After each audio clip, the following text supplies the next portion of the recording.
Le journal des journaux, la revue de presse. Le journal des journaux, la revue de presse. Gal Steve Nono, bonjour. Bonjour, c'est Raphaël Loava. Nous vous écoutons. Mesdames, Messieurs, bonjour. Bienvenue à cette livraison de la revue de presse ce matin. Nous ouvrons donc cette revue de presse avec le drapeau qui est le quotidien d'information républicain. Route Bamenda-Oum, bientôt la fin du calvaire. C'est le grand titre qui barre la première de couverture du journal de Carole Tamba et qui nous fait savoir que le ministre des Travaux publics a reçu ce 22 avril une délégation de dignitaires de la Manchou pour faire le point sur la section Bamenda-Bafut-Oum avec un dossier d'appel d'offres en cours de finalisation et l'appui de la Banque africaine de développement à la BAD en abrégé. Le processus administratif s'accélère pour une signature des marchés avant la fin d'année. Plus de détails à la page 5 du journal de Carole Tamba. Nous poursuivons avec le messager qui bat sa première de couverture avec Forum sur la sécurité routière, l'appel de Ngale Bibehe. Cosanté pour sa part nous fait donc savoir que sur la lutte contre le sida au Cameroun, l'innovation au cœur de la stratégie du CNLS en 2026. Le journal de Joseph Bemboum fait savoir que réunis ce mercredi 22 avril 2026 à Yaoundé, les membres du Comité national de lutte contre le sida, CNLS en abrégé, ont reçu leur première section statutaire sous l'égide du ministre de la Santé publique, le docteur Malaouda Malachi.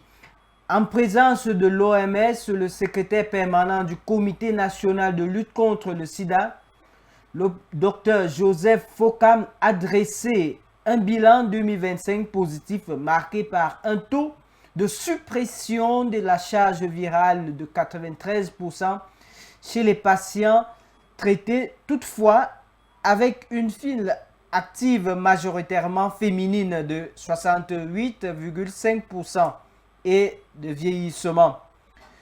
Joseph Bemboum, dans son journal, fait donc savoir spécifiquement à la page 3 que vous allez lire que l'année 2026 a marqué un tournant stratégique avec l'introduction de la PrEP injectable.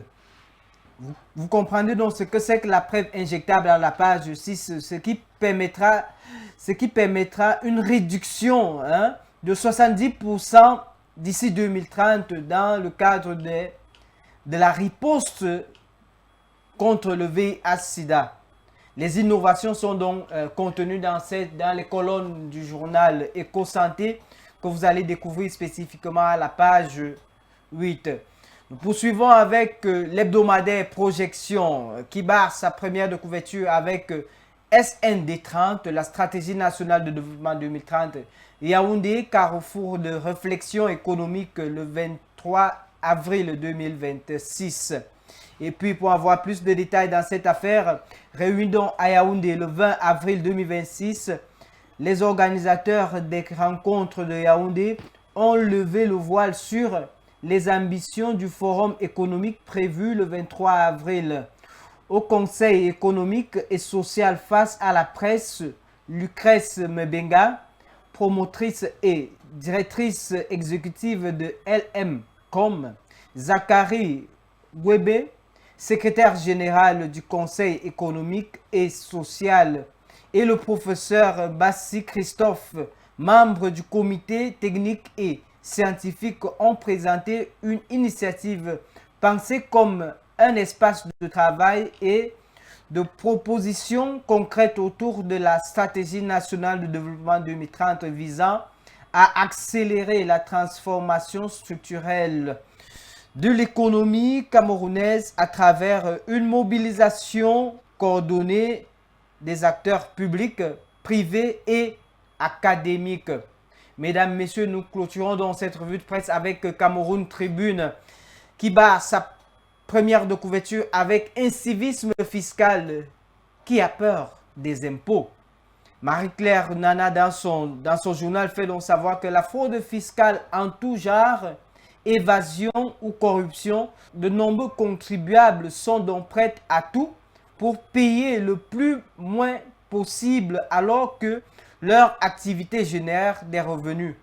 Mais des solutions existent et des acteurs comme les conseillers fiscaux sont prêts à apporter leur expertise pour stopper la déperdition de ces recettes de l'État. Lire le focus de Cameroun Tribune entre les pages 13 et les pages 15 pour avoir plus de détails sur ceux qui ont peur de payer les impôts par rapport à l'incivisme fiscal. C'est tout pour la revue de presse ce matin. C'est la fin. Merci. Merci Gaël et à demain.